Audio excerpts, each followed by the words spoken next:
ओम जय श्री जगन्नाथम। मित्रों, मैं पपेश आप सभी भक्तजनों को नमस्कार करता हूँ। तो चलिए सुनते हैं न्याय दर्शन की अगला अध्याय। चौथा अध्याय, पहला आलेख।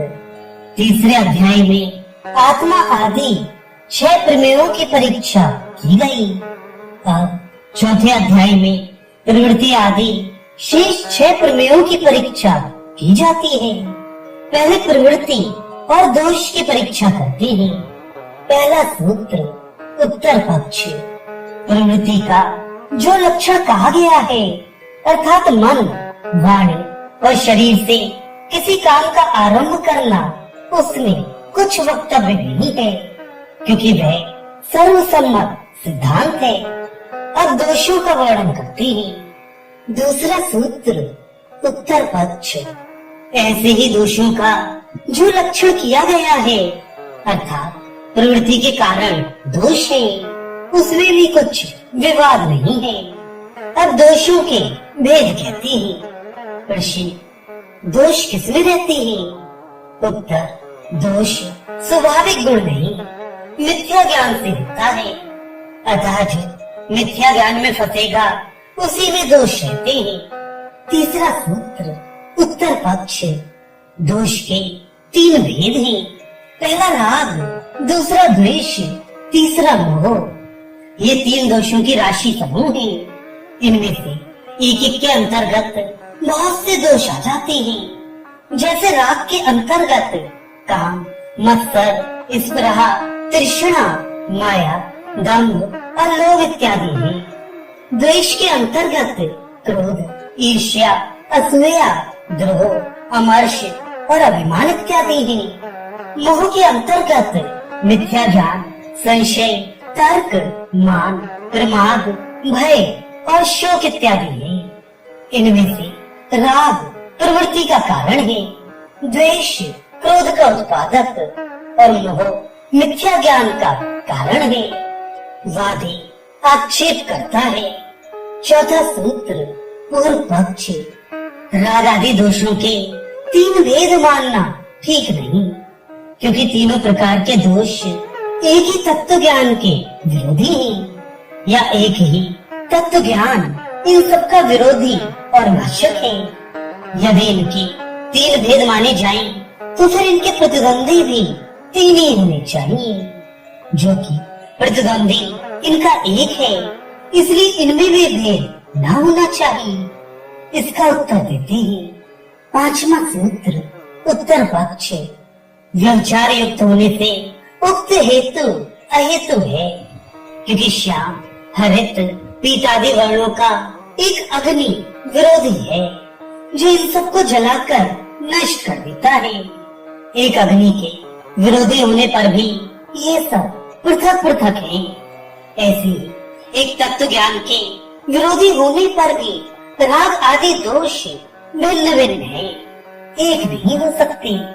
अब इन तीनों दोषों में मोह की प्रबलता दिखलाते हैं। छठा सूत्र, उत्तर पक्ष। इन सब दोषों का मूल मोह है। जिसको मोह नहीं रहता, उसको राग द्वेष भी नहीं होते। तत्व ज्ञान के मोह का नाश होता है। मोह के न रहने पर राग द्वेष की उत्पत्ति ही नहीं होती। इसलिए मनुष्य का सबसे बड़ा शत्रु मोह है।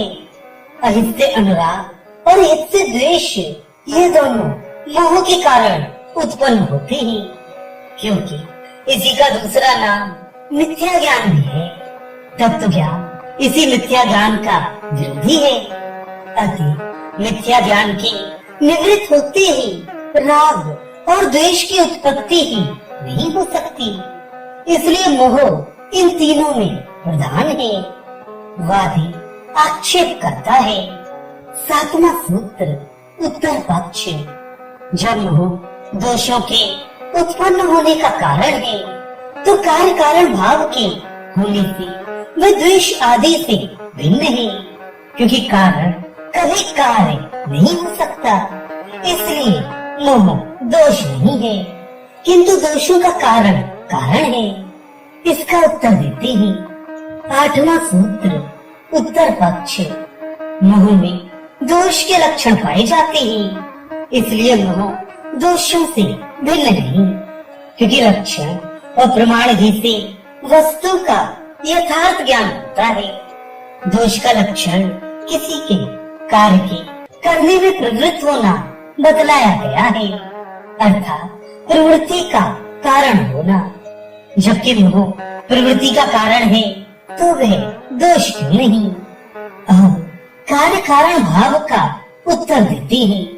9वां सूत्र उत्तर पक्ष। एक जाति वालों में एक की उत्पत्ति का कारण दूसरे को देखते हैं। जैसे पृथ्वी की उत्पत्ति का कारण है जल और जल की उत्पत्ति का कारण तेज है, परंतु ये कार्य कारण भाव होते हुए भी पृथ्वी, जल, तेज आदि भूत कहलाते हैं। ऐसे ही मोह, राग और द्वेष का कारण होते हुए भी दोष कहला सकता है। अब प्रत्यय भाव की परीक्षा करते हैं।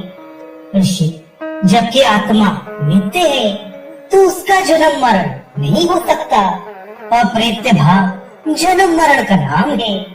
इसलिए नित्य आत्मा का प्रत्यय भाव नहीं हो सकता। इसका उत्तर 10वां सूत्र। आत्मा के नित्य होने से ही प्रत्यय भाव पुनर्जन्म का होना सिद्ध होता है। यदि आत्मा नित्य ना होता तो पुनर्जन्म किसी प्रकार सिद्ध नहीं हो सकता था। प्रत्यय भाव का अर्थ ही ये है कि एक शरीर को छोड़कर दूसरे शरीर में जाना। यदि आत्मा अनित्य होता तो शरीर के साथ ही नष्ट हो जाता, फिर उसकी उत्पत्ति कैसे हो सकती थी। किंतु जो उत्पन्न होता वह नया उत्पन्न होता, क्योंकि उसी आत्मा का पुनर्जन्म कैसा। ऋषि, यदि हम पुनर्जन्म का आशय ऐसा माने कि वर्तमान जन्म का नाश और नवीन जन्म की उत्पत्ति, तो क्या हानि है। उत्तर, इस दशा में कृत हानि और अकृता व्यागम दोष होगा, अर्थात जिसने कर्म किए हैं उसको तो फल नहीं मिलेगा, जिसने नहीं किए उसको सुख दुख आदि मिले। इसलिए ऐसा मानना ठीक नहीं, क्योंकि जो करता है वही भोगता है। सजातीय कारण से कार्य उत्पत्ति होती है या विजातीय कारण से, इसका उत्तर देते हैं। 11वां सूत्र उत्तर पक्ष। स्थूल पृथ्वी आदि कारणों से शरीर की उत्पत्ति होती है। जैसे स्थूल मृतिका आदि से स्थूल घट आदि बनती है। ये प्रत्यक्ष प्रमाण से सिद्ध है। इससे शरीर आदि के कारण परमाणुओं का भी साकार होना अनुमान होता है। इसलिए सजातीय कारण ही सजातीय कार्यों को उत्पन्न करते हैं, अर्थात जो गुण कारण में होंगे वे उसके कार्य में भी अवश्य आएंगे। अववादी आक्षेप करता है। 12वां सूत्र पूर्व पक्ष। सजातीय स्थूल घट की उत्पत्ति नहीं होती, इसलिए महान से महान की उत्पत्ति नहीं हो सकती, किंतु अणु से ही महान की उत्पत्ति होती है। इसका उत्तर देती हूँ। 13वां सूत्र उत्तर पक्ष। हमारे कहने का तात्पर्य ये नहीं है कि कार्य उत्पन्न होता है, किंतु कारण से कार्य की उत्पत्ति होना हमारा मंतव्य है। घट कार्य है, इसलिए उससे दूसरा घट रूप कार्य उत्पन्न नहीं हो सकता, किंतु मृतिका कारण है। इससे वह घट को उत्पन्न करने में समर्थ है। कारण मृतिका भी स्थूल है और उससे कार्य घट भी स्थूल ही उत्पन्न होता है। इसलिए स्थूल से स्थूल की उत्पत्ति का निषेध नहीं हो सकता। वादी पुनः आक्षेप करता है। 14वां सूत्र पूर्व पक्ष। वादी कहता है कि अभाव की उत्पत्ति होती है, यह हमारा पक्ष है। इसमें हेतु ये है कि जब तक बीज गलकर नाश ना हो जाए अंकुर उत्पन्न नहीं होता। नाश का ही नाम अभाव है। इससे सिद्ध है कि अभाव से भाव की उत्पत्ति होती है। अब इसका उत्तर देते हैं। 15वां सूत्र उत्तर पक्ष। ये कहना कि बीज के नाश होने पर अंकुर की उत्पत्ति होती है ठीक नहीं, क्योंकि इसमें व्याघात दोष आता है। क्योंकि बीज के गलने से उसका अभाव नहीं होता।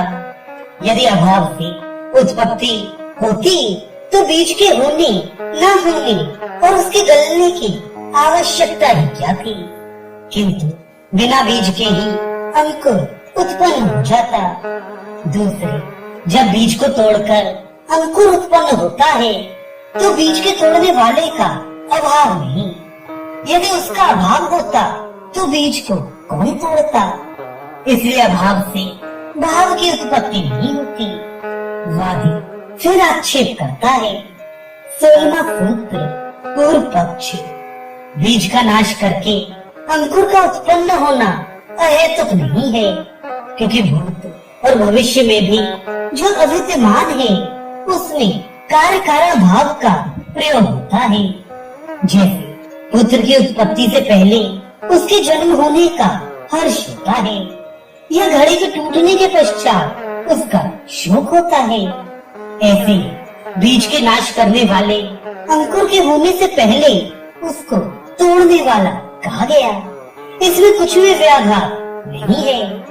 अब इसका उत्तर देते हैं। 17वां सूत्र उत्तर पक्ष। नष्ट बीज से अंकुर की उत्पत्ति नहीं होती।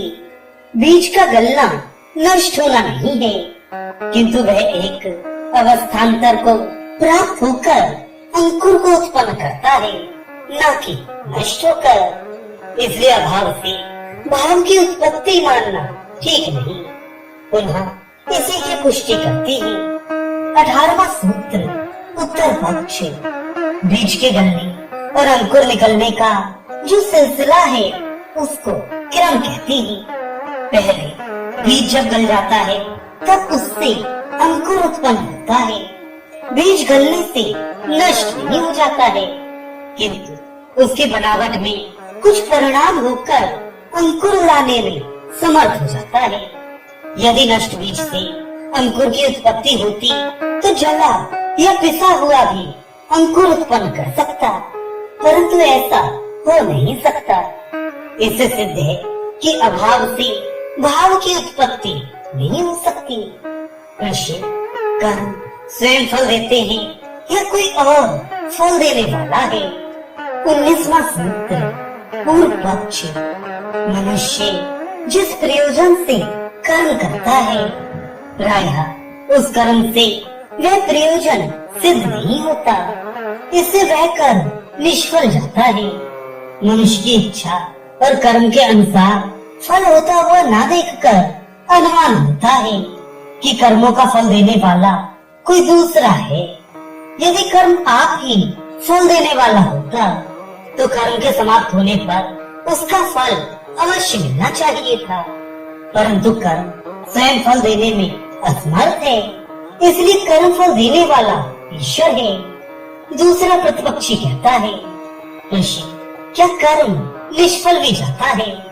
उत्तर, कर्म निष्फल तो नहीं जाता, परंतु जिस समय हम चाहते हैं उस समय फल नहीं मिलता।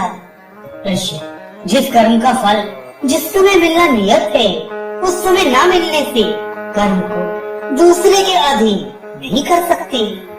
उत्तर, इस कर्म का फल इतनी देर में मिलेगा यह किसने नियत किया है? जिसने ये नियम किया है वही ईश्वर है। 20वां सूत्र पूर्व पक्ष। कर्म फल देने वाला ईश्वर है यह कथन ठीक नहीं, क्योंकि जो दुख सुख का होना ईश्वर के अधीन होता तो वह बिना कर्म के भी दे देता, परंतु बिना कर्म के फल किसी को नहीं मिलता। इससे जाना जाता है कि कर्म फल देने वाला ईश्वर नहीं, किंतु कर्म स्वयं ही फल देते हैं। जो कर्म करता है वह फल पाता है, जो नहीं करता वह नहीं पाता। और सूत्रकार इसका उत्तर देते हैं। 21वां सूत्र उत्तर पक्ष। कर्म करने से जो फल होता है यद्यपि कर्म उसका निमित्त है, तथापि जड़ होने से उसमें ज्ञान नहीं है। अज्ञानी कभी स्वतंत्र नहीं हो सकता। जैसे हाथ बिना जीवात्मा की इच्छा के कोई काम नहीं कर सकता, वैसे ही कर्म भी बिना ईश्वर की प्रेरणा के स्वयं फल देने में समर्थ नहीं। ऋषि, जैसे आग में हाथ डालने से हाथ जल जाता है, इसे कर्म प्रत्यक्ष में फल देता है। उत्तर, प्रथम तो ये बात प्रत्येक स्थान में नहीं होती, इससे व्यभिचारी है। चोरी करने वाला पकड़ा भी नहीं जाता, इसे कर्म ईश्वर अधीन है। ऋषि, जीव सृष्टि का करता है, ईश्वर नहीं करता। उत्तर, यदि जीव ही सृष्टि का कर्ता होता तो वह अपने मनोरथ में विफल क्यों होता।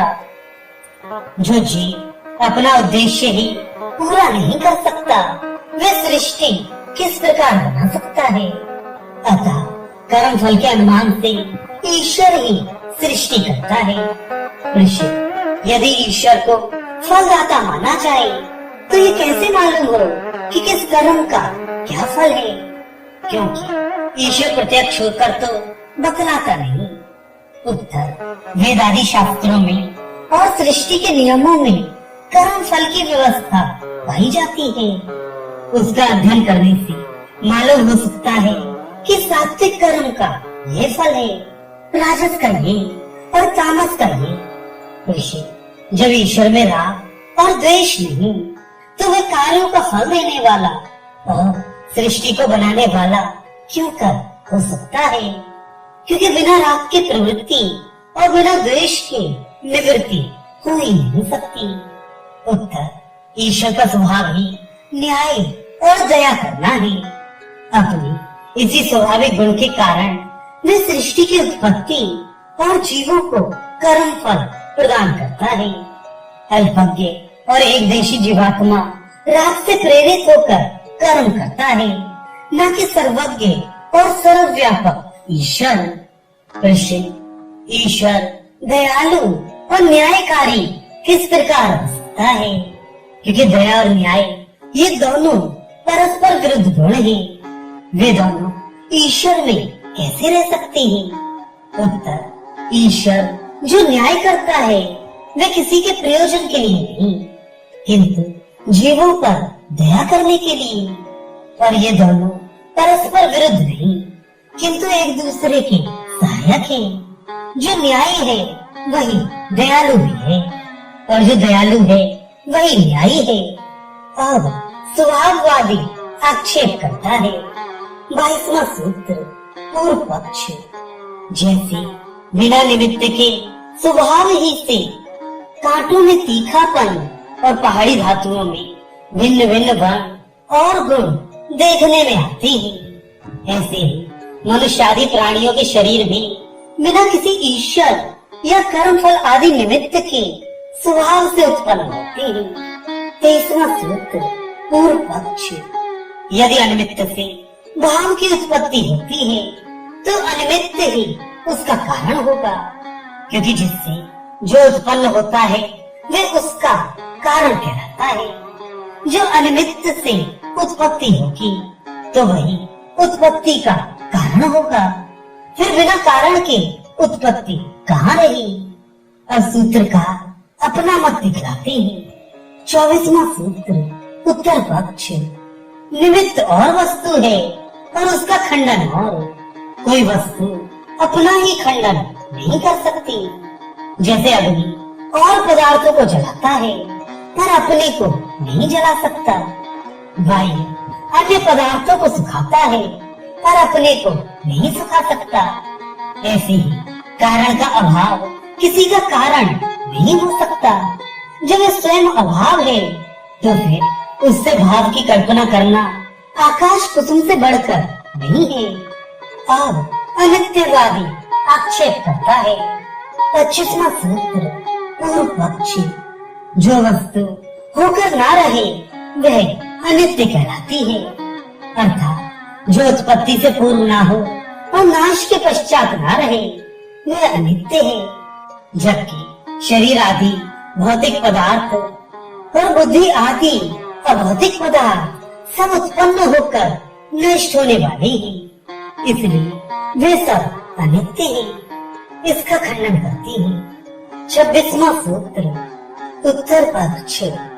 सब अनित्य है ऐसा कहने से सब में जो अनित्यता है उसका नित्य होना सिद्ध होता है, क्योंकि यदि अनित्यता को भी अनित्य मान लिया जाए तो सबका नित्य होना सिद्ध हो जाएगा। और यदि अनित्यता नित्य है तो फिर सबका अनित्य होना कहाँ रहा? क्या वह अनित्यता सबसे बाहर है? इस पर भी आक्षेप करते हैं 27वां सूत्र, पूर्व पक्ष। वह अनित्यता भी अनित्य है, जैसे अग्नि, दाह, ईंधन आदि को नष्ट करके आप भी नष्ट हो जाता है, ऐसे ही अनित्यता भी सब पदार्थों का नाश करके आप भी नष्ट हो जाती है। अब सूत्र का अपना मत दिखलाते हैं 28वां सूत्र, उत्तर पक्ष। नित्य वस्तुओं का खंडन करना अयुक्त है, क्योंकि परीक्षा करने से पदार्थों के नित्य और अनित्य दो प्रकार के भेद पाए जाते हैं। अर्थात जिन पदार्थों की उत्पत्ति किसी कारण से सिद्ध है, जैसे शरीर, इंद्रिय, बुद्धि इत्यादि, वे सब अनित्य हैं, और जिनकी उत्पत्ति किसी प्रमाण से सिद्ध नहीं होती, जैसे आकाश, काल, आत्मा इत्यादि, वे सब नित्य हैं। अतः प्रमाण सिद्ध होने पर नित्य का खंडन नहीं हो सकता। अब नित्यवादी आक्षेप करता है 29वां सूत्र, पूर्व पक्ष। कारण रूप से पंचभूत नित्य हैं, किसी प्रमाण से इनका नाश सिद्ध नहीं होता। जब कारण नित्य है तो फिर उनके कार्य अनित्य क्यों कर सकते हैं? अतः सब पदार्थ नित्य हैं। अब इसका उत्तर देते हैं 30वां सूत्र, उत्तर पक्ष। सब पदार्थों को नित्य कहना ठीक नहीं, क्योंकि घटपट आदि पदार्थों की उत्पत्ति और विनाश प्रत्यक्ष देखे जाते हैं, जिससे उनका अनित्य होना सिद्ध होता है। तथा उत्पत्ति और विनाश कारणों के उपलब्ध होने से सब पदार्थ नित्य नहीं हो सकते। 31वां सूत्र, पूर्व पक्ष। प्रत्येक पदार्थ में भूतों के लक्षण पाए जाते हैं, क्योंकि वे सब भूतों से बने हैं। जैसे घट पृथ्वी के परमाणुओं से बना है, पृथ्वी के परमाणु नित्य हैं, यद्यपि घट छिन्न भिन्न होकर नष्ट हो जाता है, तथापि उसके परमाणुओं का नाश नहीं होता। वे सदा किसी न किसी अवस्था में वर्तमान रहते हैं। जब समस्त पदार्थ उन्हीं परमाणुओं से बने हैं, तब उनकी नित्यता का भी निषेध नहीं हो सकता, क्योंकि भूतों का लक्षण उनमें भी विद्यमान है। फिर वादी अपने कथन की पुष्टि करता है 32वां सूत्र, पूर्व पक्ष। उत्पत्ति और विनाश के जो कारण देखे जाते हैं वे औपाधिक हैं, न कि वास्तविक, क्योंकि प्रत्येक पदार्थ नित्य होने से उत्पत्ति के पूर्व भी विद्यमान होता है और विनाश के उपरांत भी वर्तमान रहता है। और ये बात प्रत्यक्ष प्रमाण से सिद्ध है कि घड़ा बनने से पूर्व कुम्हार के ज्ञान में था और नाश के पश्चात भी उसके ज्ञान में रहेगा। प्रश्न, किसी वस्तु की उत्पत्ति नहीं होती, केवल आविर्भाव और तिरोभाव होता है।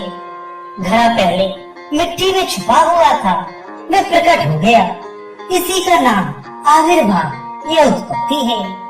घड़ा टूटकर अपने कारण में लीन हो गया, इसी का नाम तिरोभाव या नाश है। दोनों अवस्थाओं में वस्तु की सत्ता विद्यमान रहती है। उत्तर, आविर्भाव या तिरोभाव नित्य है या अनित्य? यदि कहो नित्य है तो हो नहीं सकता, क्योंकि ये दोनों सदा नहीं होते रहते, किंतु किसी समय विशेष में होते हैं। यदि कहो अनित्य है तो फिर इनके द्वारा जो पदार्थ उत्पन्न या नष्ट होते रहते हैं वे नित्य किस प्रकार हो सकते हैं? ऋषि, हमने तो प्रत्येक पदार्थ में पंचभूतों के लक्षण होने से उनको नित्य माना है। उत्तर, ये भी ठीक नहीं, क्योंकि प्रत्येक कार्य अपने कारण रूप परमाणुओं के संयोग से बना है और वह संयोग किसी समय विशेष में हुआ है। जो किसी समय विशेष में हुआ हो और समय विशेष तक रहे, सदा न रहे, वह नित्य नहीं हो सकता। ऋषि, उत्पत्ति का कोई कारण नहीं कि वह स्वप्न दृष्ट वस्तुओं की तरह उसका अभिमान होता है। वास्तव में वह कल्पित है। उत्तर, यदि कार्य वस्तु स्वप्न के समान कल्पित है, तो कारण पंचभूतों को भी कल्पित मानना पड़ेगा, जिससे सबको नित्य करते करते पंचभूत भी नित्य सिद्ध न रहेंगे। सूत्रकार स्वयं इसका उत्तर देते हैं। सबको नित्य मानने से यह उत्पत्ति होती है, ये विनाश है, यह व्यवस्था नहीं रह सकती, क्योंकि जब उत्पत्ति से पहले वह पदार्थ विद्यमान है, तो फिर उत्पत्ति किसकी और कैसी? ऐसे ही नाश के पश्चात उसके विद्यमान रहने पर नाश किसका और कैसा? न उत्पत्ति उत्पत्ति रहेगी और न विनाश विनाश रहेगा। इसके अतिरिक्त इन दोनों में काल का अंतर भी नहीं रहेगा, अर्थात कब उत्पत्ति हुई और कब विनाश होगा, इसकी कुछ व्यवस्था न रहेगी। इससे भूत और भविष्य दोनों कालों का लोप हो जाएगा, केवल वर्तमान काल रहेगा। इसलिए अविद्यमान को रूप विशेष की प्राप्ति उत्पत्ति और स्वरूप हानि ही विनाश है। यही व्यवस्था युक्ति सिद्ध है। अब अनेकवादी आक्षेप करता है। 34वां सूत्र, पूर्व पक्ष, प्रत्येक पदार्थ पृथक पृथक और अनेक है। किसी वस्तु की एक सत्ता नहीं, क्योंकि भाव के लक्षण पृथक पृथक है। जैसे कुंभ, ये पदार्थ गंध, रस, रूप, स्पर्श तथा कपाल घट, पार्श्वग्रीवा आदि अनेक पदार्थों का समुदाय होने से उन सब का वाचक है, किसी एक वस्तु का नहीं। ऐसे ही अन्य पदार्थों को भी समझना चाहिए। इसलिए जाति, आकृति और व्यक्ति भी कोई एक पदार्थ नहीं। सूत्र का अभिप्राय यह है कि सिवाय गुणों या अवयवों के कोई गुणी या अवयवी नहीं। इसका खंडन करते हैं। 35वां सूत्र, उत्तर पक्ष, अनेक लक्षणों से एक भाव की सिद्धि होती है, इसलिए अनेक भाव ठीक नहीं। अनेक गुण और भिन्न भिन्न अवयव मिलकर एक गुणी या अवयवी को सिद्ध करते हैं। गुणों से रहित गुणी और अवयवों से पृथक अवयवी नहीं हो सकता। इस पर और भी हेतु देते हैं। 36वां सूत्र, उत्तर पक्ष, भाव का लक्षण जो संज्ञा है, उसका नियम एक अवयवी में देखा जाता है। घड़े में पानी भर दो, ये कहने पर कोई मिट्टी के परमाणुओं में पानी नहीं भरता और न उनमें पानी भरा ही जा सकता है। अवयवी से जो काम सिद्ध हो सकता है, वह उसके अवयवों से नहीं हो सकता। इससे सिद्ध है कि अनेक लक्षणों से एक भाव और अनेक गुणों से एक गुणी सिद्ध होता है। यदि एक न मानोगे तो फिर समुदाय भी न रहेगा। अब अभाववादी आक्षेप करता है। 33वां सूत्र, पूर्व पक्ष, सब कुछ अभाव है, क्योंकि भावों में परस्पर अभाव की सिद्धि होती है। जैसे घड़े में कपड़े का भाव है और कपड़े में घड़े का, गौ में घोड़े का अभाव है और घोड़े में गौ का। जब भावों में एक दूसरे का अभाव सिद्ध है, तब सबका अभाव ही क्यों न मान लिया जाए। अब इसका खंडन करते हैं। 38वां सूत्र, उत्तर पक्ष, संसार में जितने पदार्थ हैं, वे सब अपने अपने भाव से वर्तमान हैं। उनमें अपने से भिन्न पदार्थों का भाव न होना उनके भाव का निषेधक नहीं हो सकता। प्रत्युत साधक है। यदि घट में पट का अभाव है तो घट का तो भाव है। घोड़ा गाय नहीं तो घोड़ा तो है। फिर भाव से अभाव की सिद्धि क्यों कर होगी? अतः सब पदार्थों में अपना अपना भाव होने से अभाव किसी का नहीं हो सकता।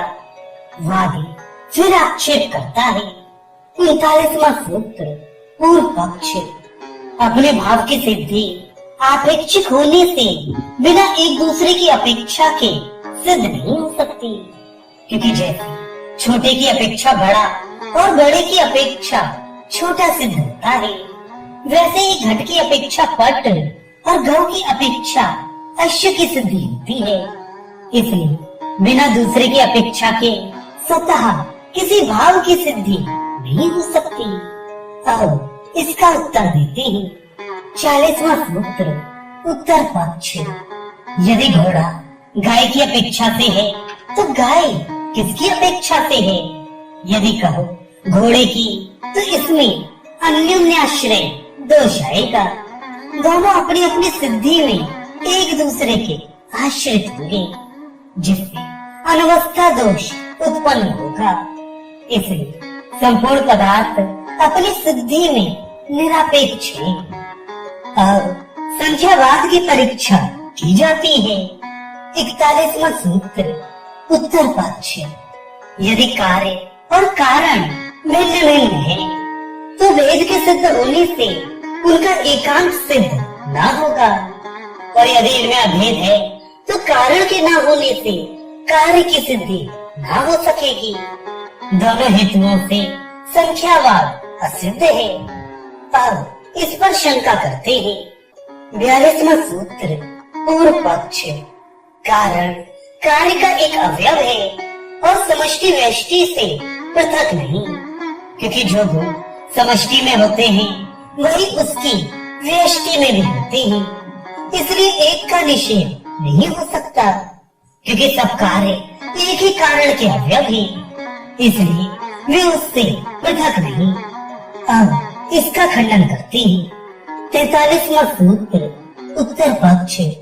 जबकि कारण का सूक्ष्म होने से निरवयव है, तब कार्य को कारण का अवयव मानकर एक कारण को सिद्ध करना अयुक्त है, क्योंकि जब कारण के अवयव ही नहीं होते तब उन सबको मिलाकर एक पदार्थ कैसे हो सकेगा?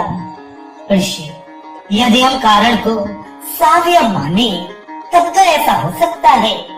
उत्तर। सावयव पदार्थ संयुक्त होने से अनित्य होते हैं, अर्थात किसी समय विशेष में उनकी उत्पत्ति होती है, और जब उत्पत्ति हुई तो विनाश भी अवश्य होगा, क्योंकि एक तट वाली नदी हो नहीं सकती। इसलिए यदि तुम कारण को सावयव मानोगे तो वह अनित्य होगा, परंतु कारण नित्य होने से सदा रहता है। अतएव उसका एक होना प्रमाण और युक्ति के विरुद्ध है। जब एक नहीं तो 2, 3 या 4 आदि की संख्या नियत करना भी ठीक नहीं। प्रयत्न भाव की परीक्षा समाप्त हुई। अब आगे फल की परीक्षा की जाती है। 44वां सूत्र पूर्व पक्ष। बहुत से कर्मों का फल शीघ्र मिलता है, जैसे रोटी पकना, दूध दोहना इत्यादि। बहुत सी क्रियाओं का फल देर में लगता है, जैसे खेती करना, वृक्ष लगाना इत्यादि। अब जिन कर्मों का फल शास्त्र में लिखा है, अर्थात यज्ञ आदि करने से स्वर्ग मिलता है और अनृत भाषण आदि से नरक होता है, इसमें संदेह होता है कि कौन से कर्म शीघ्र और कौन देर में फलदायक होते हैं। इसका उत्तर देते हैं। 45वां सूत्र उत्तर पक्ष। प्रत्येक कर्म का फल शीघ्र नहीं मिलता। बहुत से कर्म ऐसे हैं कि उनका फल कालांतर या जन्मांतर में मिलता है। प्रश्न। हम बहुत से कर्मों का फल शीघ्र मिलता हुआ देखते हैं। उत्तर। कर्म 2 प्रकार के हैं, एक भोक्तव्य और दूसरे कर्तव्य। जैसे बोना और काटना दोनों कर्म हैं, पर बोने का फल देर से और काटने का फल शीघ्र मिलता है। इनमें बोना कर्तव्य और काटना भोक्तव्य है। अतः जो कर्म कर्तव्य हैं, अर्थात आगे के वास्ते किए जाते हैं, उनका फल देर से मिलता है, और जो भोक्तव्य हैं अर्थात भोगने के लिए, उनका फल शीघ्र मिलता है। वादी फिर शंका करता है। 46वां सूत्र पूर्व पक्ष। फल के लिए जो यज्ञ आदि कर्म किए जाते हैं वे यहाँ ही नष्ट हो जाते हैं। जब वे आप ही मिट जाते हैं तो कालांतर या जन्मांतर में क्या फल उत्पन्न करेंगे, क्योंकि नष्ट कारण से कोई कार्य उत्पन्न नहीं हो सकता। अतः जन्मांतर में कर्म फल का मानना ठीक नहीं। अब इसका उत्तर देते हैं। 47वां सूत्र उत्तर पक्ष। जिस फल की इच्छा से पहले किसान भूमि को जोतता, पानी देता और फिर बीज को बोता है, और ये सब कर्म फलोत्पत्ति से पहले नष्ट हो जाते हैं। इनके नष्ट हो जाने पर बीज मिट्टी और जल के परमाणुओं से बढ़ता रहता है, और फिर क्रमशः पत्ते, डालियां, फूल और फल आते हैं। ऐसे ही प्रत्येक कर्म से धर्म अधर्म का रूप संस्कार उत्पन्न होते हैं। फिर वे अन्य कारणों से परिपुष्ट होकर शुभ अशुभ फल उत्पन्न करते हैं। वादी फिर शंका करता है। 48वां सूत्र पूर्व पक्ष। उत्पत्ति से पहले कर्मों के फल को ना तो सत कह सकते हैं, ना असत, और ना सद असत ही कह सकते हैं, क्योंकि जो फल आगामी काल में होगा उसको सत इसलिए नहीं कह सकते कि वह अब विद्यमान नहीं है। जब विद्यमान नहीं है तो उसके लिए जो कर्म किए जाएंगे उनमें और आगामी होने वाले फल में कार्य कारण भाव संबंध नहीं हो सकता। यदि उत्पत्ति से पहले कार्य को असत माने तो ऐसा मानना ठीक नहीं, क्योंकि प्रत्येक कार्य का कारण उत्पत्ति से पूर्व विद्यमान होता है। यदि सत असत दोनों माने तो भी ठीक नहीं, क्योंकि एक पदार्थ में दो विरुद्ध धर्म रह नहीं सकते। तात्पर्य कि उत्पत्ति से पहले किसी वस्तु का अभाव नहीं हो सकता। यदि अभाव होता तो वह उत्पन्न क्यों कर होती? न भाव ही हो सकता है, क्योंकि यदि उत्पत्ति से पूर्व उसका भाव होता तो फिर उत्पत्ति की आवश्यकता ही ना थी। सद असत भी नहीं हो सकता, क्योंकि इन दोनों का परस्पर विरोध है। अब इसका उत्तर देते हैं। 49वां सूत्र उत्तर पक्ष। जो पदार्थ उत्पन्न होता है वह उत्पत्ति से पहले असत होता है, क्योंकि उसकी उत्पत्ति और विनाश देखा जाता है। यदि सत होता तो उत्पत्ति और नाश नहीं हो सकता था, और ये प्रत्यक्ष से भी सिद्ध होता है कि घड़ा पहले नहीं था, कुम्हार ने बनाया फिर टूट गया। असत के ही उत्पत्ति और नाश होते हैं, सत के नहीं। इसलिए उत्पत्ति से पूर्व प्रत्येक पदार्थ असत है। इसी की पुष्टि करते हैं। 50वां सूत्र उत्तर पक्ष। बुद्धि और प्रमाण से कारण का नियत होना और उससे कार्य का उत्पन्न होना सिद्ध होता है। इसलिए प्रत्येक पदार्थ कार्य रूप में आने से पहले असत है। प्रत्येक कारण में अपने अनुरूप ही कार्य उत्पन्न करने की शक्ति होती है।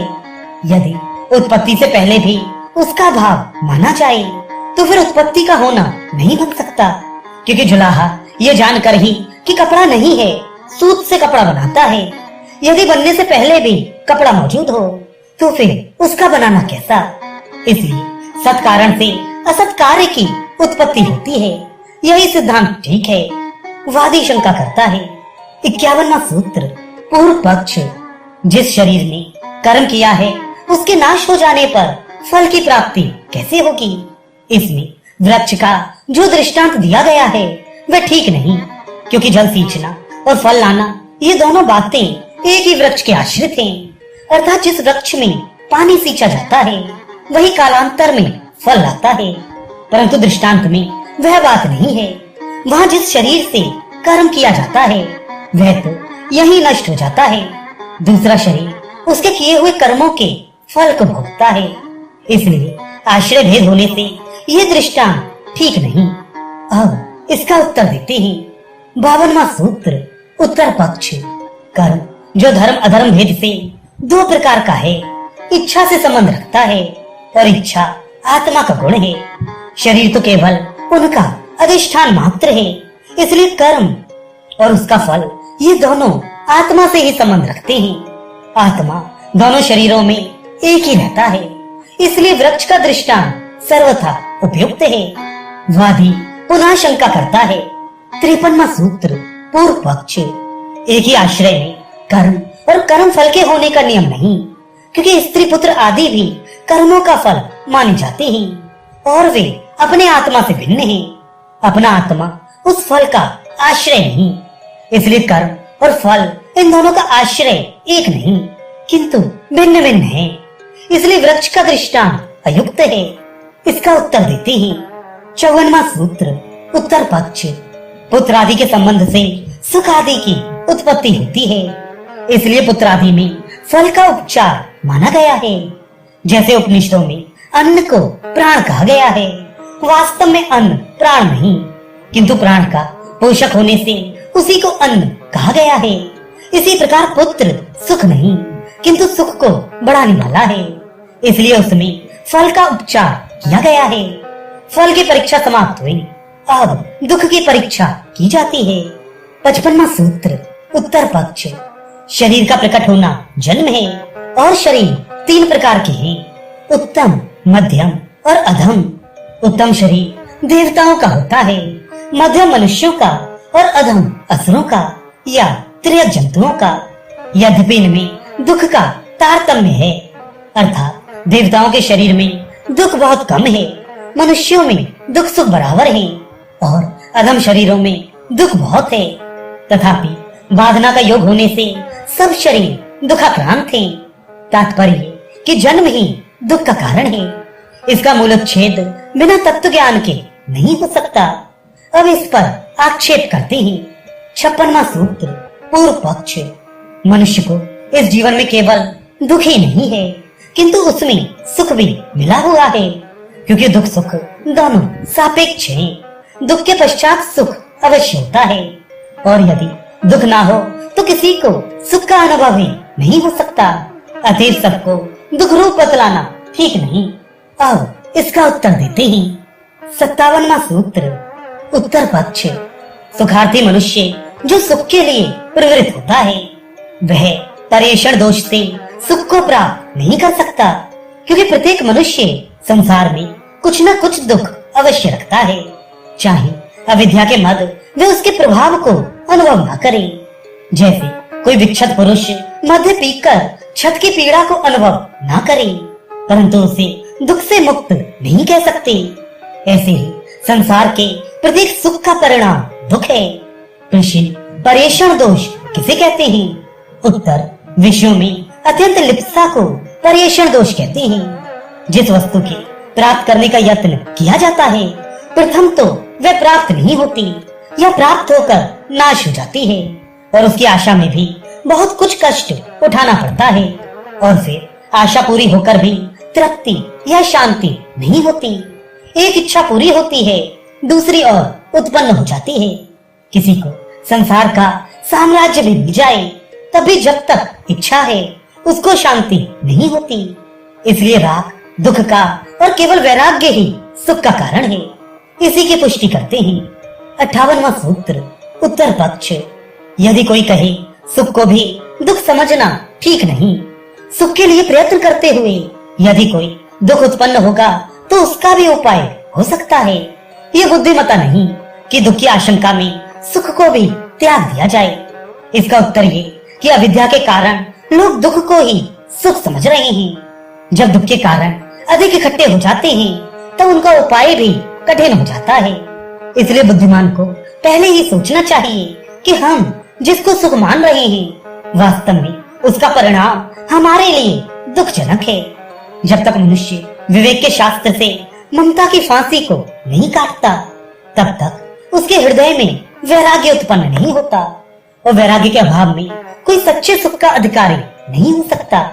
दुख की परीक्षा समाप्त हुई। अब अपवर्ग अर्थात मोक्ष की परीक्षा की जाती है। प्रथम वादी शंका करता है 59वां सूत्र पूर्व पक्ष। ऋण क्लेश और प्रवृत्ति के लगाव से मोक्ष सिद्ध नहीं होता। प्रत्येक मनुष्य के ऊपर 3 ऋण होते हैं। पहला देव ऋण, दूसरा ऋषि ऋण, तीसरा पितृ ऋण। जब तक मनुष्य इन तीनों ऋणों को नहीं चुका लेता मोक्ष का अधिकारी नहीं हो सकता। ये शास्त्र की आज्ञा है। अपने अल्प जीवन में मनुष्य इन्हीं ऋणों को नहीं चुका सकता, फिर उसे मोक्ष के लिए समय कहाँ मिल सकता है? अविद्या आदि क्लेशों के लगाव से भी मोक्ष की संभावना नहीं हो सकती, क्योंकि मनुष्य यावत जीवन क्लेशों में बंधा हुआ रहता है और मरणांतर भी क्लेश संस्कारों के अनुबंध से जन्म लेता है। तब मोक्ष साधन के लिए समय कहाँ रहा। प्रवृत्ति के लगाव से भी मोक्ष का होना सिद्ध नहीं होता, क्योंकि प्रत्येक प्राणी यावत जीवन मन, वाणी और शरीर से कुछ न कुछ कर्म करता हुआ धर्म अधर्म का उपार्जन करता ही रहता है। फिर मोक्ष के लिए अवसर कहाँ। अब इसका उत्तर देते ही 60वां सूत्र उत्तर पक्ष। शास्त्र में जहाँ मनुष्य के ऊपर 3 ऋण बतलाए गए हैं, वहाँ ऋण शब्द का प्रयोग औपचारिक है।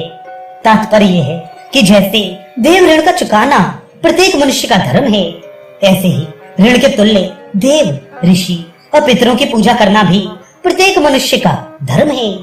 इन कर्मों की आवश्यकता और प्रशंसा जतलाने के लिए यहाँ गौणिक ऋण शब्द अनुवाद किया गया है। इसलिए वो लोग जो पुत्रैषणा और वित्तैषणा, लोकैषणा, इन तीनों ऐषणाओं से निवृत्त हो गए हैं, चाहे वे किसी आश्रम में हो, इन तीनों ऋणों के लिए बाध्य नहीं हो सकते। ऐसे लोगों के लिए शास्त्र यह भी आज्ञा देता है कि जिस दिन उनको वैराग्य उत्पन्न हो, मोक्ष के लिए यत्न करें। अतः ऋण विधायक वाक्यों के अर्थवाद परक होने से मोक्ष का अभाव नहीं हो सकता। फिर इसी की पुष्टि करते हैं 61वां सूत्र उत्तर पक्ष। प्रत्येक शास्त्र उसी बात का वर्णन करता है जो उसका प्रतिपाद्य विषय है, दूसरे के प्रतिपाद्य में वह हस्तक्षेप नहीं करता। ब्राह्मण ग्रंथ जिनमें अधिकतर यज्ञ का वर्णन है, गृहस्थ आश्रम से संबंध रखते हैं, इसलिए उनमें विशेषकर गृहस्थ के धर्मों का ही वर्णन है, परंतु वे अन्य आश्रम या उनके धर्मों का खंडन नहीं करते। इसी प्रकार वेदांत शास्त्र, उपनिषद आदि जो अधिकतर मोक्ष धर्मों का विधान करते हैं, वे गृहस्थ आदि आश्रम या उनके धर्मों के विरोधी नहीं। अतः गृहस्थ के अधिकार में ऋण आदि का विधान होने से मोक्ष शास्त्र में कुछ बाधा नहीं पड़ती। फिर इसी अर्थ की पुष्टि करते हैं 62वां सूत्र उत्तर पक्ष।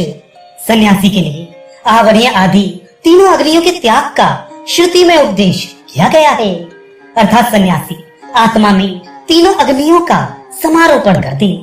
इसलिए सन्यास आश्रम में अग्निहोत्र आदि नित्य कर्म के ना करने से पाप नहीं होता, क्योंकि अग्निहोत्र आदि कर्मों का फल स्वर्ग है। सन्यासी को स्वर्ग फल की कामना नहीं होती, इसलिए जिस फल की इच्छा नहीं उसके लिए बीज बोने की क्या आवश्यकता है।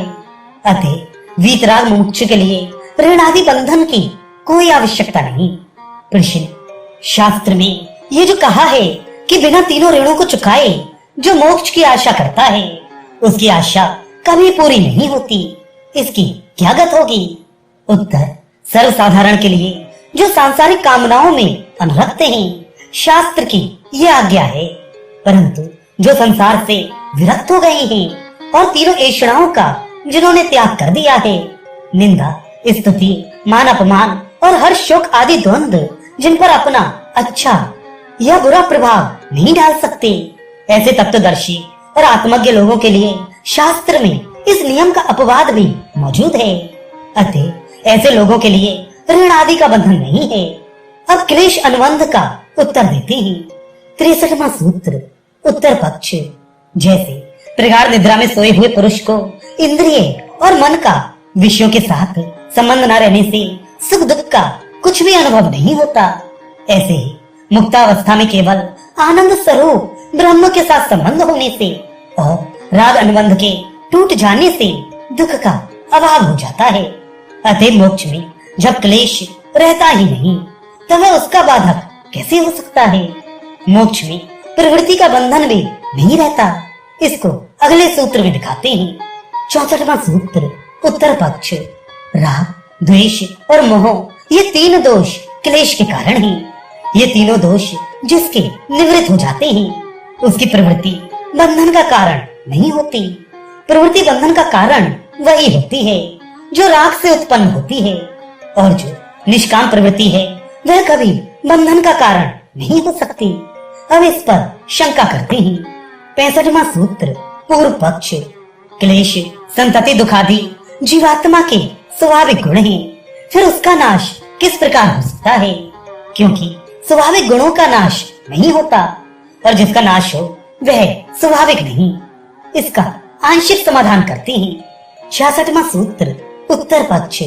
किसी पदार्थ की उत्पत्ति से पहले उसका अभाव अनित्य होता है, अर्थात किसी वस्तु के उत्पन्न होने से पूर्व जो उसका अभाव है उसकी उत्पत्ति का कोई कारण और समय नहीं, परंतु उसका नाश उस वस्तु के उत्पन्न होने से हो जाता है, अर्थात अव्यय अभाव नहीं रहता।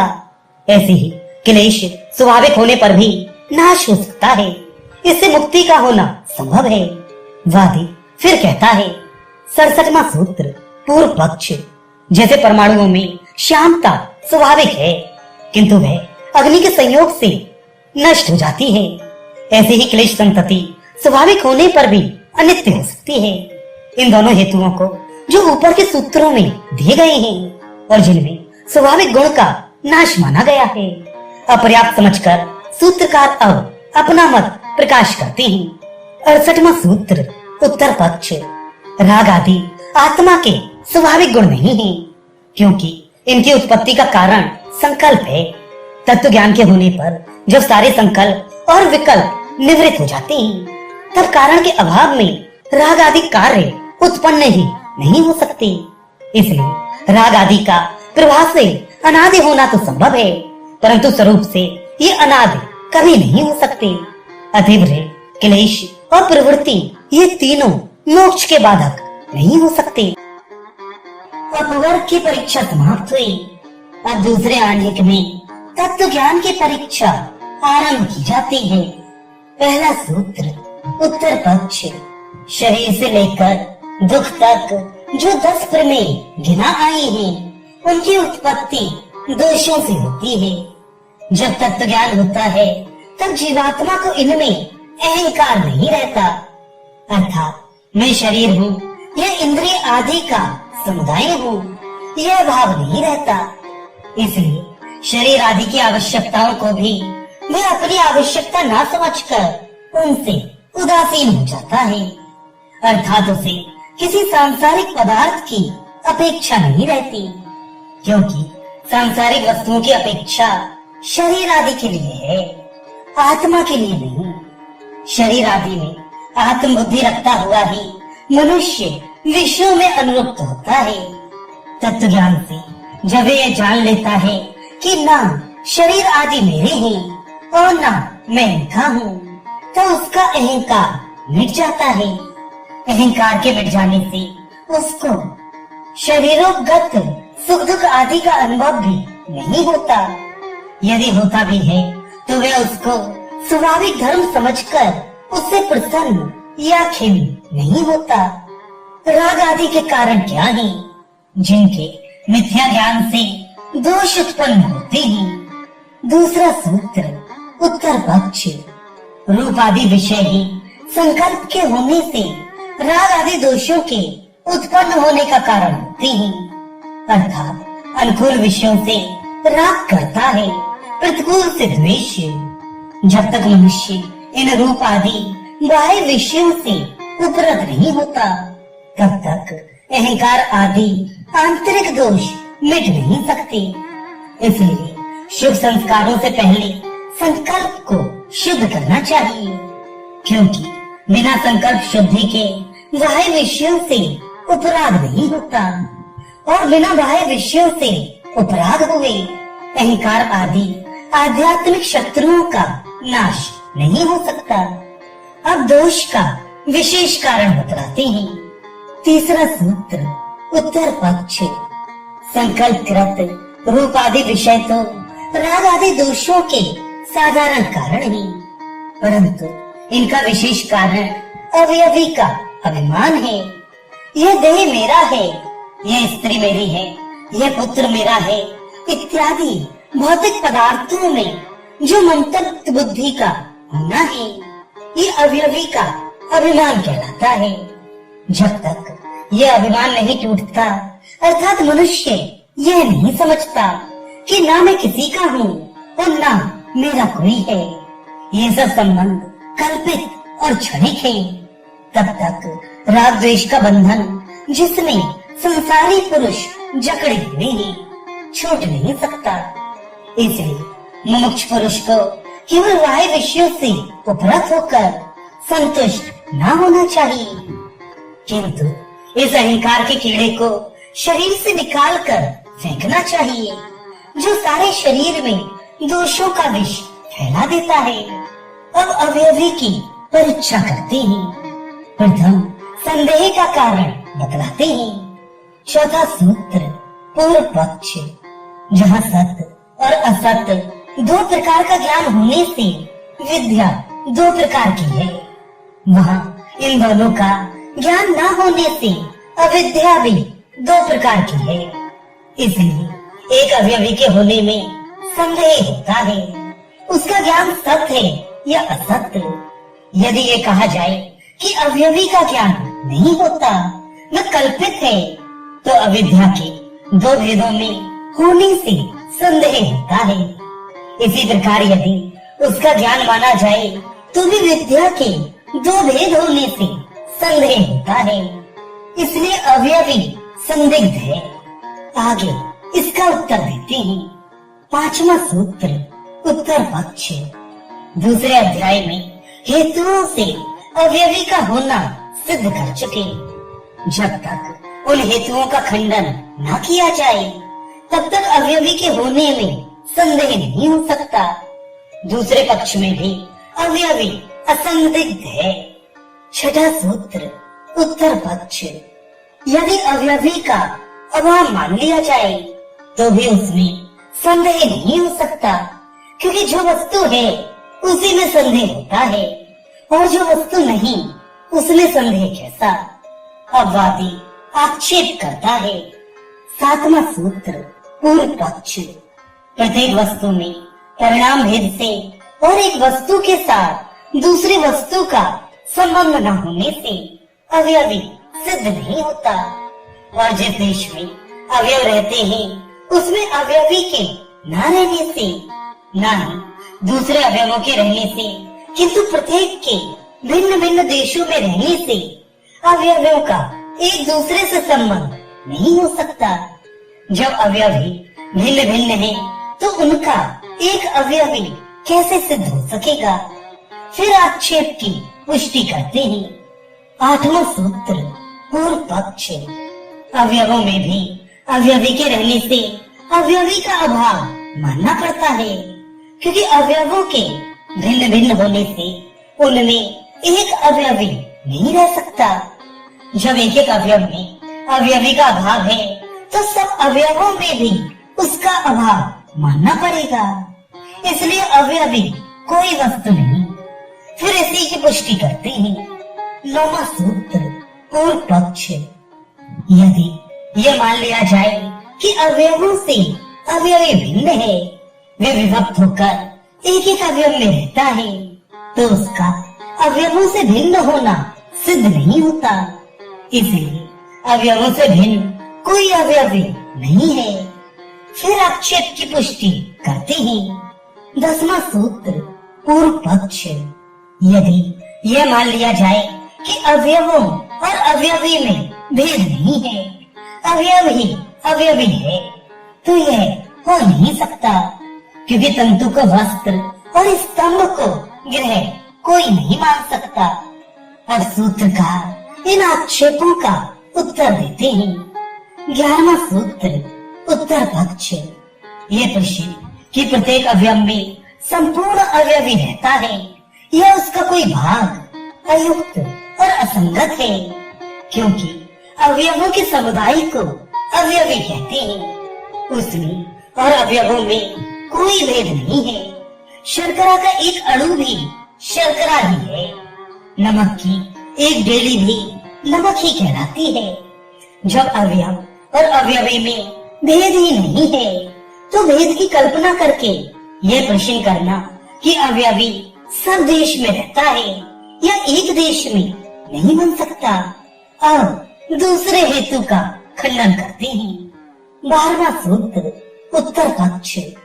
वादी ने एक अवयवी के दूसरे अवयवों में न होने से जो अवयवी का अभाव सिद्ध किया था वह भी ठीक नहीं, क्योंकि अवयव और अवयवी में अन्योन्याश्रय संबंध है और वह संबंध तभी रह सकता है जबकि अवयवी अपनी वृत्तियों से संपूर्ण अवयवों में वर्तमान हो। इस पर आक्षेप 13वां सूत्र पूर्व पक्ष। जैसे न्यून दृष्टि वाले पुरुष को एक बाल नहीं दिखता किंतु केशों का समूह दिख पड़ता है, वैसे ही एक अणु के न दिखने पर भी अणु समूह घट आदि का प्रत्यक्ष होता है। इसलिए अवयवों का समुदाय ही अवयवी है, उससे भिन्न और कोई अवयवी नहीं। इसका उत्तर 14वां सूत्र उत्तर पक्ष। तीव्र होने की दशा में इंद्रिय अपने विषय को शीघ्र ग्रहण करते हैं, मंद होने पर देर से ग्रहण होता है, परंतु इंद्रियों की ये तीव्रता और मंदता केवल अपने विषयों में होती है, दूसरे इंद्रियों के विषय में नहीं। तीव्र दृष्टि पुरुष रूप को ग्रहण कर सकती है, गंध रस आदि को नहीं। परमाणु सूक्ष्म होने से किसी इंद्रिय का विषय नहीं, इसलिए बिना संघात के पृथक पृथक एक एक अणु इंद्रिय का विषय नहीं। यदि अवयवी को अवयवों के संघात से भिन्न कोई वस्तु न माना जाए तो अवयवी का ग्रहण भी इंद्रियों से न होना चाहिए, क्योंकि जब एक अणु निरवयव है तो उसका समुदाय भी सावयव नहीं हो सकता। अतएव अवयवी अवयव समुदाय से भिन्न है और वही अवयव समुदाय को इंद्रिय ग्राह्य बनाता है। इस पर आक्षेप 15वां सूत्र पूर्व पक्ष। अवयवी अवयवों के सब देशों में है या एक देश में? जैसे ये प्रश्न किया गया था, ऐसे ही यह प्रश्न भी हो सकता है कि अवयव अवयवी के एक देश में रहता है या सब देशों में। फिर अवयवों के भी अवयव परमाणुओं के विषय में भी यही प्रश्न होगा, यहाँ तक कि प्रलय पर्यंत अर्थात अपने कारण में लीन होने तक यह प्रश्न होता चला जाएगा और अंत में जाकर अभाव यह शून्य ही मानना पड़ेगा। फिर ये संदेह उत्पन्न होगा कि अभाव यह शून्य से भाव यह उत्पत्ति किस प्रकार हो सकती है। इसका समाधान 16वां सूत्र उत्तर पक्ष। अवयवों के विभाग कल्पित करके अवयवी के खंडन से जो अभाव सिद्ध किया जाता है ये ठीक नहीं, क्योंकि यह हेतु निरवयव परमाणुओं का खंडन नहीं कर सकता। वस्तु का विभाग करते करते जब उसका खंडन हो सके तब उसे परमाणु कहते हैं, और कारण में लीन होने का नाम नाश है, जो कि कार्य का होता है। कार्य रूप परमाणु का जो कि विभाग के अयोग्य है नाश नहीं होता। जब परमाणु का प्रलय नहीं है तब अभाव किसी वस्तु का नहीं हो सकता। अब परमाणु का लक्षण कहते हैं। 17वां सूत्र उत्तर पक्ष। किसी वस्तु का विभाग करते करते जब वह इस दशा को पहुंच जाए कि फिर उसका विभाग ना हो सके उसको परमाणु कहते हैं। अब परमाणु के निरवयव होने पर आक्षेप करते हैं। 18वां सूत्र पूर्व पक्ष। परमाणु का निरवयव होना सिद्ध नहीं होता, क्योंकि परमाणु के भीतर आकाश मौजूद है और बाहर भी आकाश है। जबकि परमाणु व्याप्य है तो फिर वह निरवयव क्यों कर हो सकता है? अतः परमाणु सावयव होने से अनित्य है। पुनः वादी कहता है 19वां सूत्र पूर्व पक्ष। यदि परमाणु में आकाश का होना नहीं मानोगे तो आकाश सर्वव्यापक ना रहेगा। अब इसका उत्तर देते हैं। 20वां सूत्र उत्तर पक्ष। भीतर और बाहर इन शब्दों का व्यवहार कार्य वस्तु और उसके भागों में हो सकता है। परमाणु के कार्य न होने से उसमें यह व्यवहार नहीं हो सकता, क्योंकि सूक्ष्म कारण का नाम जिसका विभाग न हो सके परमाणु है। फिर इसी की पुष्टि करते हैं। 21वां सूत्र उत्तर पक्ष, कोई साव्य पदार्थ आकाश की व्यापकता से रहित नहीं हो सकता। कठिन से कठिन धातु और पाषाण आदि में भी आकाश विद्यमान है। इसका प्रमाण ये है कि सब पदार्थों में संयोग और शब्द की उत्पत्ति देखने में आती है। अब आकाश के लक्षण कहते हैं। 22वां सूत्र, उत्तर पक्ष, किसी वेग से जाते हुए पदार्थ का किसी अन्य पदार्थ से टक्कर खाकर लौटने का नाम व्यूह और उसका रुक जाना विष्टम्भ कहलाता है। ये दोनों धर्म साव्य पदार्थों में होते हैं। आकाश निरवय है, इसलिए उससे मिलकर ना तो कोई पदार्थ लौट सकता है और ना रुक ही सकता है। व्यूह और विष्टम्भ ना होने से ही आकाश व्यूह है, अर्थात उसकी गति का कहीं अवरोध नहीं। अतः आकाश के व्यापक होने से परमाणुओं के निरवय और नित्य होने में कोई बाधा नहीं हो सकती। अब वादी फिर शंका करता है। 23वां सूत्र, पूर्व पक्ष, जितने परिच्छिन्न और स्पर्शवान द्रव्य हैं, उनका कुछ न कुछ आकार देखने में आता है, चाहे वे त्रिभुज हो या चतुर्भुज या वर्तुलाकार या पिंडाकार इत्यादि। और जिसका आकार होता है वह संयुक्त है। परमाणु भी परिच्छिन्न और स्पर्शवान है, इसलिए वह निरवय नहीं हो सकता। इसी की पुष्टि करते हैं 24वां सूत्र, पूर्व पक्ष, संयोग भी परमाणुओं का धर्म है। सब तीन परमाणु आपस में मिलेंगे तो दो इधर उधर होंगे और एक बीच में। इससे उनके पर और अपर भाग भी कहलाएंगे। जब परमाणुओं का संयोग होता है और उसके पर और अपर भाग भी होते हैं, तब वे निरवय क्यों कर हो सकते हैं। अब इसका समाधान करते हैं।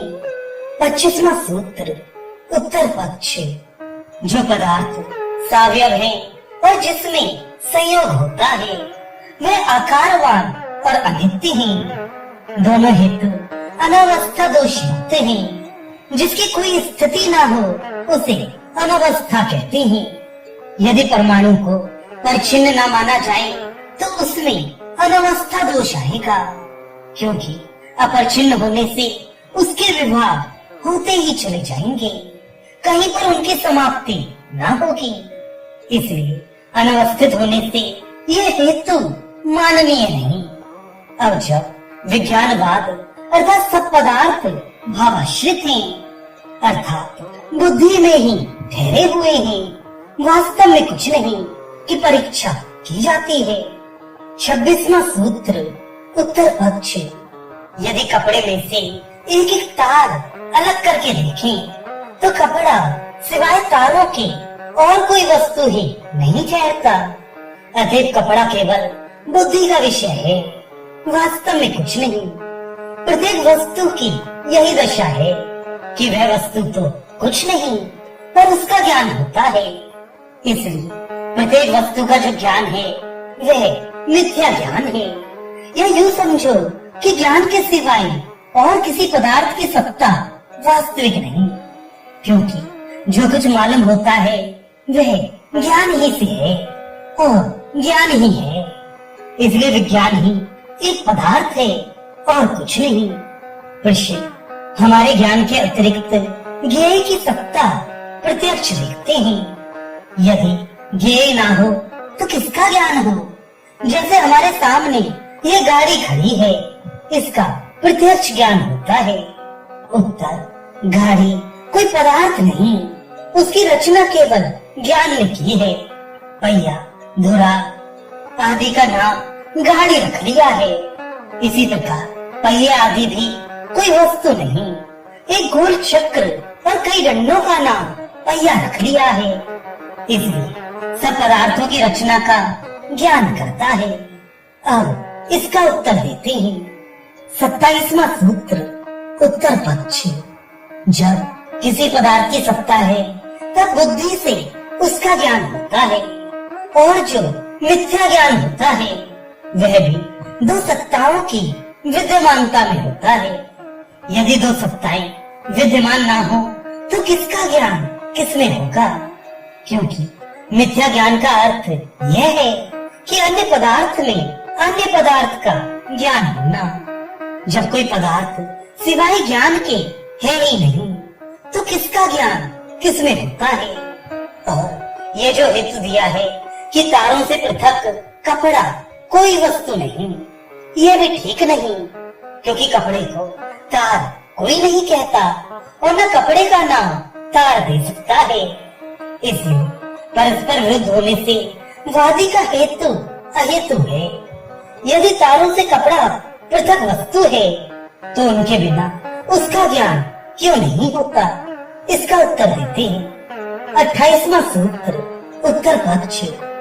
सूत की तारें जिनसे कपड़ा बनता है कपड़े का आश्रय है और वही उसकी उत्पत्ति का कारण भी है।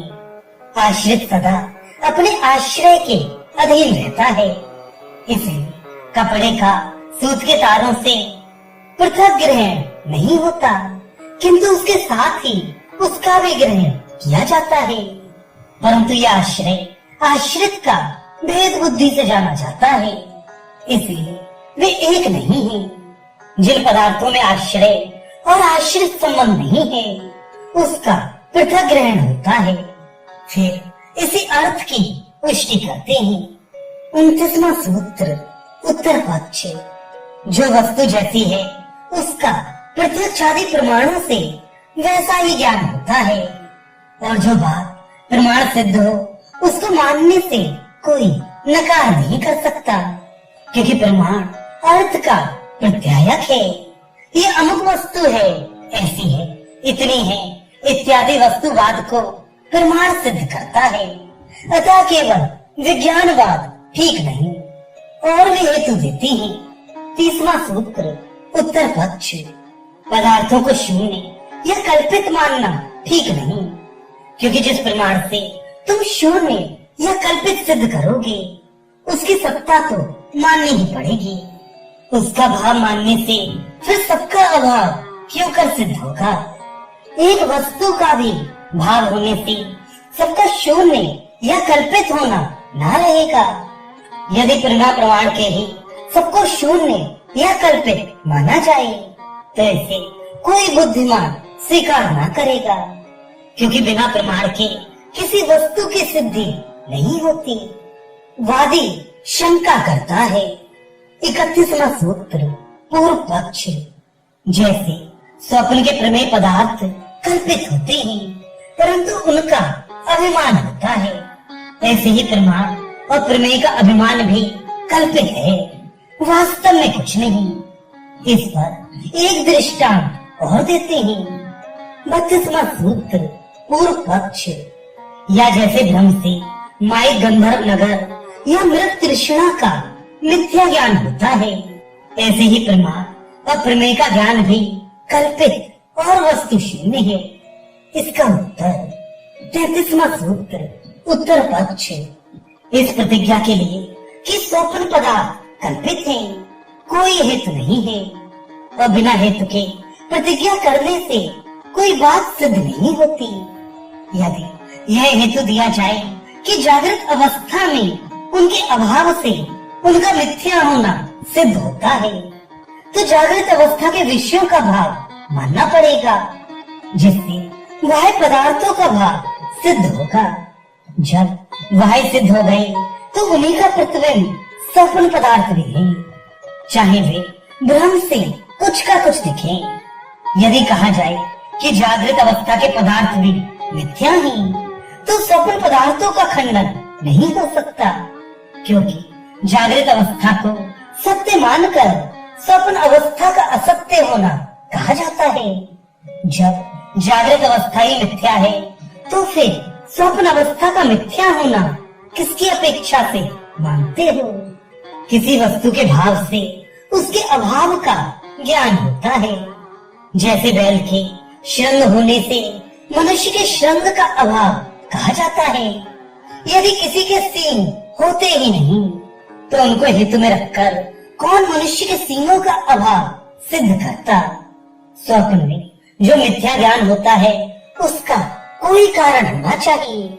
जब उसका कारण जागृत का ज्ञान है तो फिर वह कल्पित कहाँ रहा।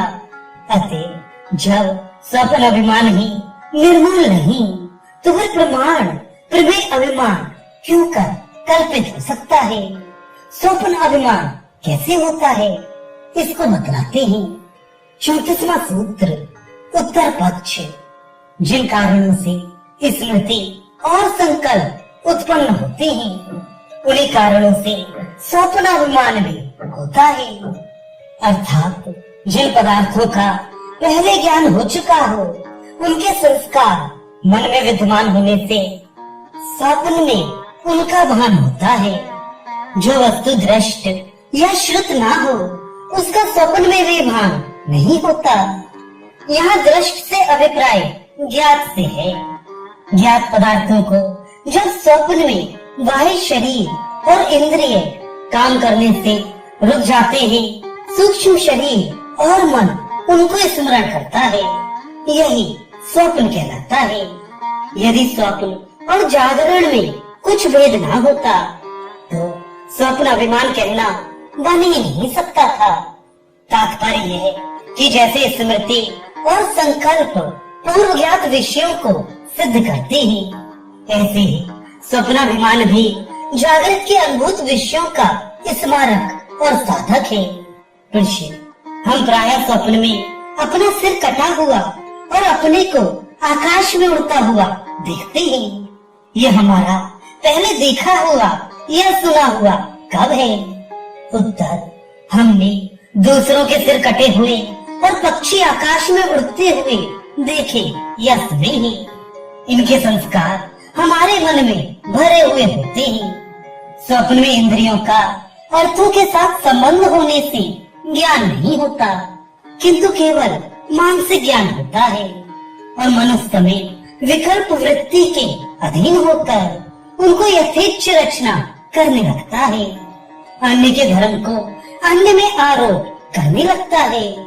अतएव स्वप्न भी एक प्रकार की स्मृति है, चाहे वे मिथ्या और बनावटी हो। भ्रांति का निरोध किस प्रकार हो सकता है? 35वां सूत्र उत्तर पक्ष। जिस प्रकार जागृत अवस्था में स्वप्न का अभिधान नष्ट हो जाता है, इसी प्रकार तत्व ज्ञान के होने पर मिथ्या ज्ञान नष्ट हो जाता है। मिथ्या ज्ञान किसे कहते हैं?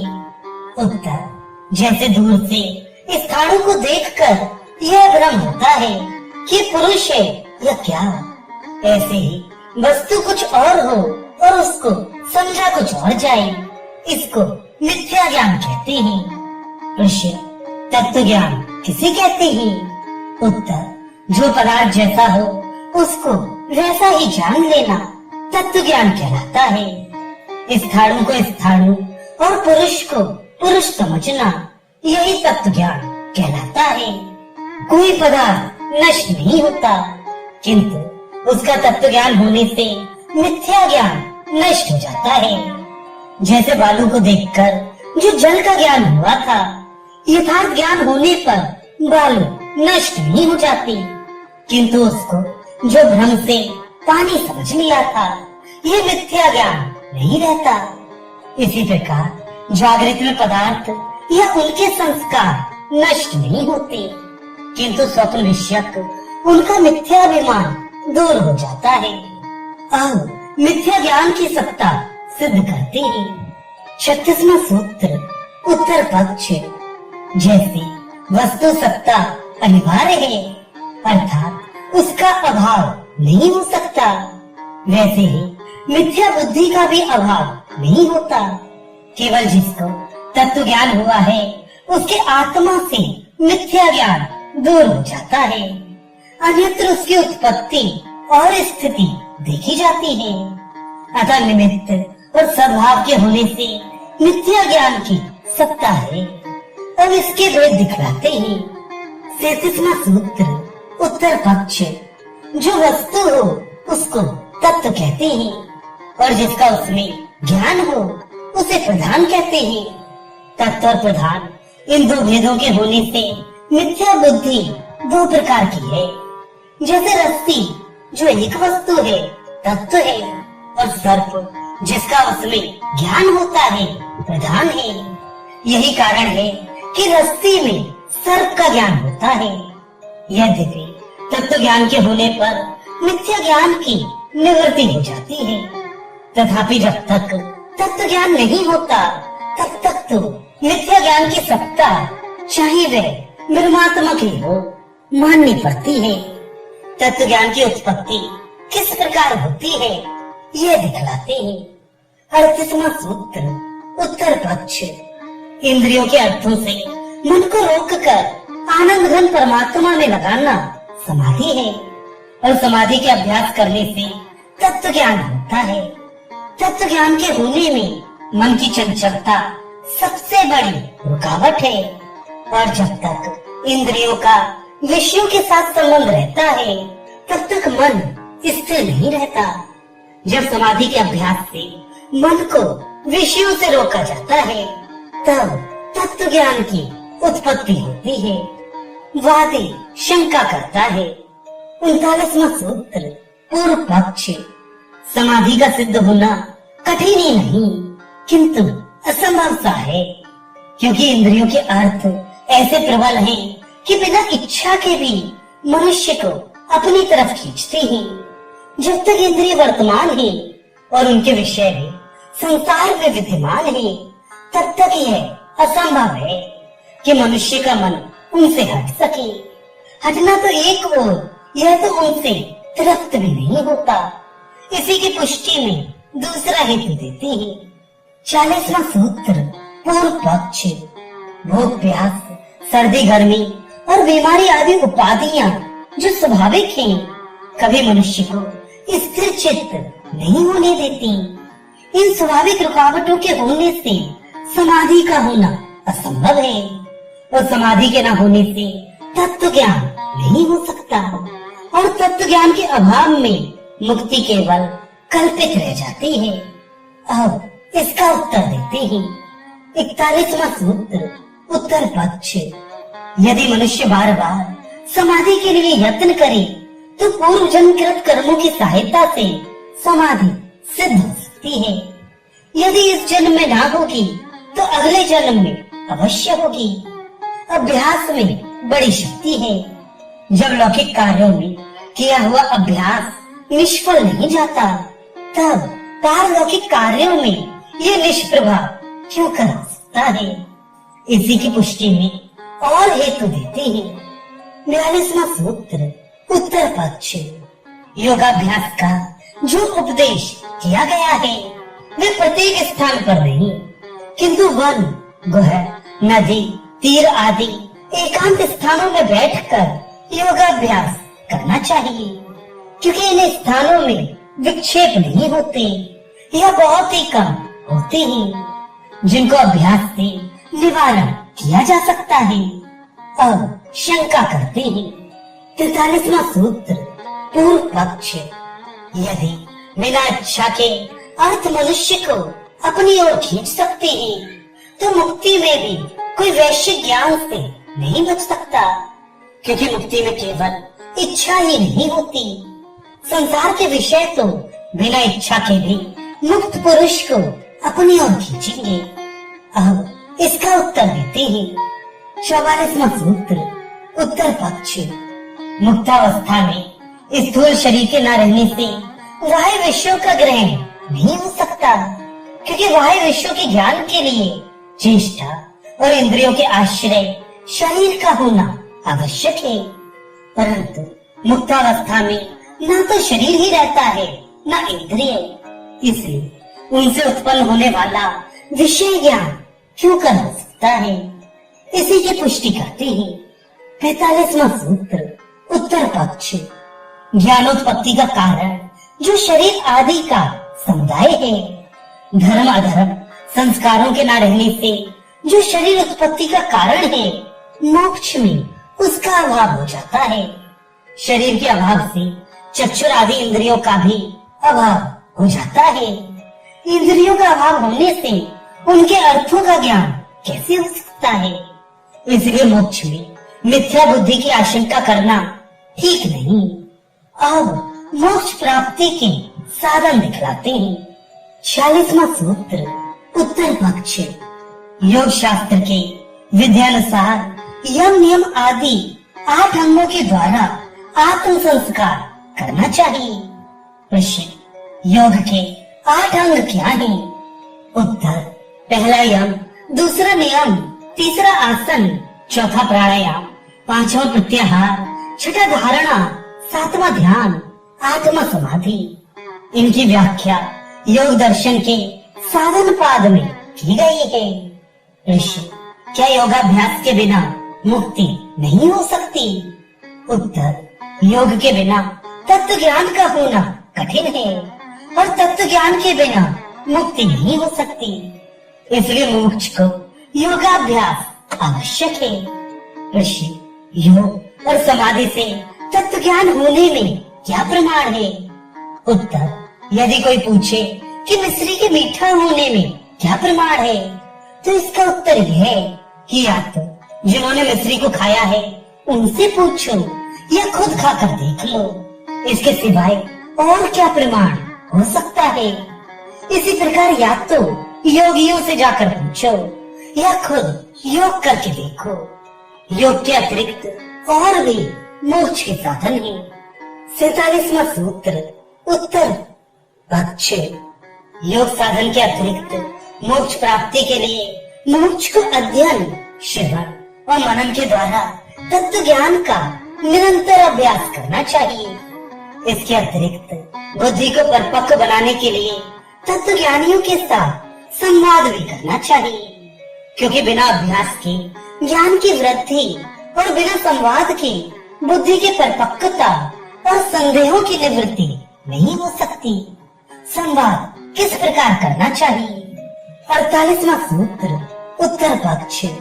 प्रथम तो अपने से अधिक विद्वान गुरु से संवाद करना चाहिए। वह संवाद शास्त्रार्थ की रीत पर नहीं, किंतु जिज्ञासु होकर विनीत भाव से प्रश्न करना चाहिए और उत्तर पाकर धृष्टता या हट नहीं करनी चाहिए। यदि कुछ संदेह रहे तो नम्र भाव से विनीत शब्दों में उसे निवेदन करना चाहिए। गुरु के अतिरिक्त ज्ञान की दृढ़ता के लिए अपने सप्ताध्यायी तथा योगी शिष्यों के साथ भी प्रेम पूर्वक संवाद करना चाहिए। इस प्रकार संवाद करने से तत्व ज्ञान की प्राप्ति में सहायता मिलती है। यदि अपने से अधिक विद्वान न मिले तो क्या करें? 49वां सूत्र उत्तर पक्ष। जिसको तत्व ज्ञान की जिज्ञासा हो, यदि उसे पूरा तत्व ज्ञानी गुरु न मिले तो दूसरे विचारशील पुरुषों से भी प्रतिपक्षहीन होकर अर्थात अपना कोई पक्ष स्थापन न करके संवाद करे। जिज्ञासु को आग्रह न करना चाहिए, क्योंकि आग्रह मनुष्य सत्य को प्राप्त नहीं हो सकता। यदि तत्व ज्ञान के लिए वाद ही उपयुक्त है तो जल्प और वितंडा का उपयोग किस अवसर पर करना चाहिए? जिस प्रकार बीज बोने वाले का प्रयोजन केवल अन्न और फल से होता है, परंतु उसकी रक्षा के लिए खेत के चारों ओर उसे कांटों की बाढ़ लगानी पड़ती है, जिससे दुष्ट जंतु उस अन्न या फल को जो उसका अभिप्रेत है नष्ट न कर सके। इसी प्रकार संवाद का तात्पर्य केवल तत्व ज्ञान से है। केवल हेतुक और नास्तिक लोग अपने कुतर्क हेताभासों से तत्व ज्ञान को जटिल और संशयास्पद बना देते हैं। उनसे उसकी रक्षा करने के लिए कभी कभी जल्प और वितंडा की भी आवश्यकता होती है। अतः अपने अवसर पर ही इनका प्रयोग करना चाहिए, न कि सर्व